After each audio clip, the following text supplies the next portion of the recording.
नेहमी तेच तेच डोसे खाऊन कंटाळा आला असेल आणि जर तुम्हाला डाएट करायचं असेल, तुम्ही डायबिटिक असाल किंवा तुम्हाला वजन कमी करायचं असेल, तर हे भरपूर प्रोटीन युक्त हिरव्या मुगाचे डोसे अतिशय उत्तम पर्याय आहे. आज आपण साधे सुधे मुगाचे डोसे न करता हा असा हिरव्या मुगाचा मैसूर मसाला डोसा बनवून तयार केलेला आहे. हे डोसे बऱ्याचदा मऊ पडतात, पण आज आपण जे काही प्रमाण पाहणार आहोत, ज्यामुळे इतके छान मस्त असे कुरकुरीत आपला हा डोसा बनवून तयार होणार आहे. याची साधी सोपी आणि अचूक पद्धत पाहूयात. नमस्कार, मी प्रिया, तुमच्या सगळ्यांचं खूप खूप मनापासून स्वागत. सर्वप्रथम इथे मी मूग आणि तांदूळ भिजायला घातले आहेत. जे आपले हिरवे मूग असतात यामध्ये भरपूर असं प्रोटीन असतं, पचायला हलकं असतं, वेट लॉस साठी खूप उपयोगी आहेत. त्यामुळे आज आपण हिरव्या मुगाचा डोसा तयार करणार आहोत. इथे मी 1 कप हिरवे मूग आणि पाव कप इतके तांदूळ घातलेले आहेत. सोबतच आपण भिजायला घालायचं आहे. 4 ते 5 तास भिजवायचं किंवा रात्री भिजवलत ना तरी चालेल. सकाळी जर डोसे करायचे असतील तर रात्री आपल्याला मूग आणि तांदूळ भिजायला घालायचे आहेत. आता हे मूग आणि तांदूळ निथळून एका मिक्सरच्या भांड्यामध्ये घालून घेतले. त्यानंतर यामध्ये 1 चमचा जिरेपूड घातलेली आहे किंवा अख्खे जिरे वापरले तरीही चालेल. 1-2 हिरव्या मिरच्या यामध्ये घालायच्या, म्हणजे चव खूप छान येते या डोश्याला. त्यानंतर यामध्ये आपण 2 ते 3 लसणाच्या पाकळ्या घालणार आहोत. बरोबरीने डोसे छान कुरकुरीत व्हावेत व बराच वेळ ते कुरकुरीत राहावे याकरता पाव कप इतकं हे बारीक रवा घालून घेतलेला आहे. रव्याने बराच वेळ कुरकुरीत डोसे राहतात.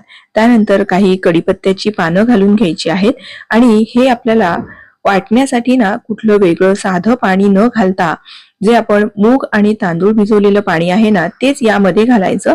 म्हणजे आपण आजचं हे बॅटर आहे ना ते फर्मेंट करणार नाहीये. त्यामुळे मूग आणि तांदूळ भिजवलेलं पाणीच इथे शक्यतोवर वापरायचं आहे, म्हणजे डोसे छान जाळीदार तयार होतात. आणि अगदी बारीक असं हे वाटून घेतलेलं आहे. जसं आपलं नेहमीचं डोश्याचं मिश्रण असतं ना, अगदी तसंच हे मी वाटून घेतलेलं आहे. आता हे एका भांड्यामध्ये हे सगळं काढून घ्यायचं. त्यानंतर यामध्ये चवीपुरतं मीठ घालायचं आणि मीठ एकदा चांगलं मिसळून घ्यायचं आहे. हे मिश्रण मला थोडंसं घट्टसर वाटत आहे, त्यामुळे मी जे मूग आणि तांदूळ भिजवलेलं जे पाणी आहे ना तेच इथे वापरणार आहे. हे पाणी फेकून न देता आपल्याला वेळोवेळी जर आपल्याला कन्सिस्टन्सी ऍडजस्ट करायची असेल तर त्यासाठी वापरावं किंवा मग झाडांमध्ये घातलं तरीही चालेल. आता हे चांगलं असं मी फेटून घेणार आहे. असं साधारण 1-2 मिनिट आपण हे मिश्रण चांगलं फेटून घेतलं की मिश्रण हलकं होतं आणि आपले डोसे ना छान जाळीदार तयार होतात.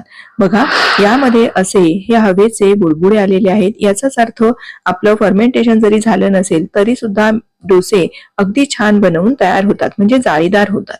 आता हे आपण असंच थोडा वेळ झाकून ठेवू, म्हणजे यामधला रवा छान फुलला जाईल.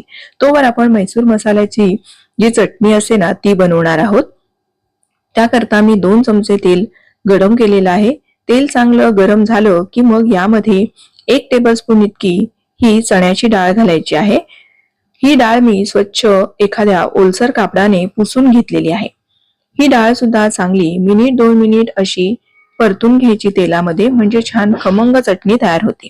त्यानंतर 1 टेबलस्पून इतकं उडीद डाळ घातलेली आहे. ही सुद्धा स्वच्छ धुवून पुसून घेतलेली आहे आणि हे सुद्धा आपल्याला चांगली अशी परतून घ्यायची आहे. दोन्हीही प्रकारच्या डाळी चांगल्या परतून घेतल्या की चटणी छान खमंग होते. आता यामध्ये सुक्या लाल मिरच्या घालायच्या आहेत. या मी बेडगी मिरच्या घेतलेल्या आहेत. या मिरच्या थोड्याशा अशा तोडून घालायच्या की जेणेकरून त्या तेलामध्ये ना व्यवस्थित आपल्याला परतता येतात. मी इथे ह्या मिरच्या भिजवल्या नाहीयेत, पण जर तुम्ही भिजवून घातल्यात ना तरीही चालेल. आणि मिरच्या सुद्धा आपल्याला या फोडणीमध्ये चांगल्या परतून घ्यायच्या. त्यानंतर यामध्ये एक छोट्या आकाराचा कांदा उभा पातळ चिरून घालायचा. 4 ते 5 लसणाच्या पाकळ्या आणि 10 ते 15 ओल्या खोबऱ्याचे तुकडे घालून घ्यायचे आहेत आणि हे चांगलं आपल्याला परतून घ्यायचं आहे. साधारण कांदा ना अगदी छान मऊसूत शिजेपर्यंत परतायचा आहे. कांदा बघा अगदी मऊ शिजला गेला आहे की मग यामध्ये आपल्याला थोडंसं ना पाणी घालायचं आहे. पाणी घालून हे सगळं मिश्रण आपल्याला शिजवून घ्यायचंय. आपण या मिरच्या भिजायला घातल्या नव्हत्या आणि जर त्या तशाच वाटल्या तर मग त्या अगदी बारीक होत नाही, पण शिजल्यानंतर छान बारीक होतील, म्हणून हे आपण यामध्ये पाणी घालून शिजवणार आहोत. अर्धा चमचा हळद, पाव चमचा हिंग घालून घेतलेला आहे आणि या नुसत्या मिरच्यांनी ना चटणीला छान लालबुंद रंग येत नाही, म्हणून काश्मीरी मिरचीचा लाल तिखट 1 चमचा इथे घातलेला आहे. चवीपुरतं मीठ घालायचं आहे. त्याचबरोबर काही कढीपत्त्याची पानं घालायची. कढीपत्त्याशिवाय साऊथ इंडियन पदार्थ तर होतच नाही, त्यामुळे थोडी तरी कढीपत्त्याची पानं घाला, याचा स्वाद खूप छान येतो. आता झाकण ठेवायचं आणि साधारण मिनिट 2 मिनिट हे अगदी मंद आचेवर आपल्याला चांगलं असं शिजवून घ्यायचं आहे. मिश्रण आपलं चांगलं शिजलं आहे बघा. यातल्या या ज्या आपण मिरच्या आहेत ना, त्या अशा छान मऊ झाल्या पाहिजेत, म्हणजे त्या मिक्सरमध्ये अगदी व्यवस्थित वाटता येतात. आता मी गॅस बंद केला. गॅस बंद केला की मग थोडीसं आपल्याला चिंच घालायची, याच्याने चटणीला छान आंबट तिखट अशी चव येते. आता हे सगळं मिश्रण गार होऊ द्यायचं.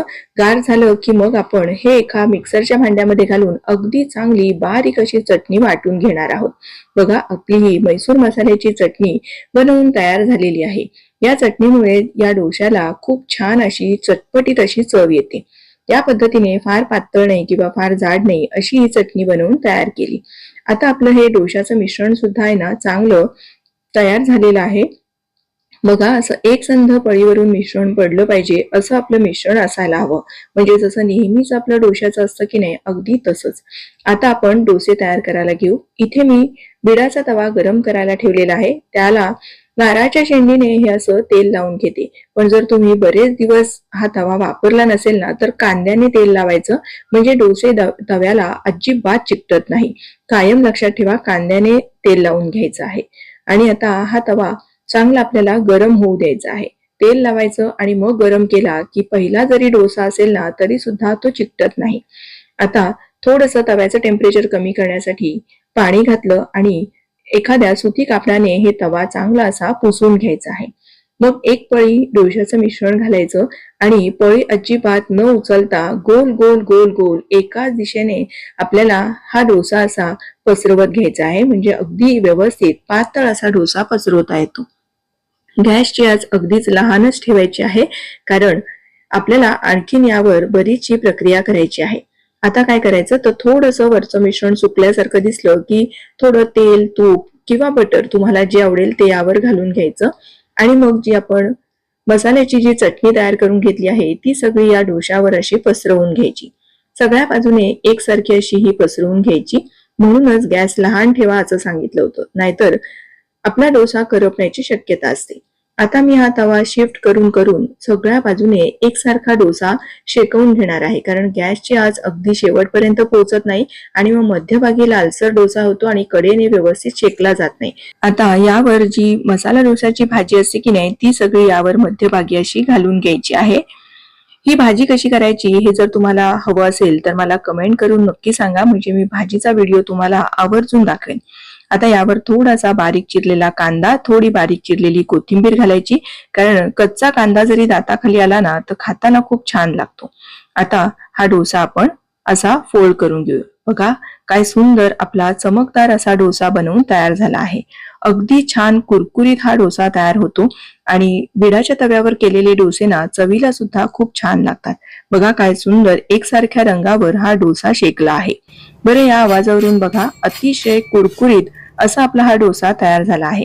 आपण घेतलेलं प्रमाण हे इतकं अचूक होतं की ज्यामुळे बराच वेळ जरी राहिले तरी सुद्धा हे डोसे अगदी कुरकुरीत होतात.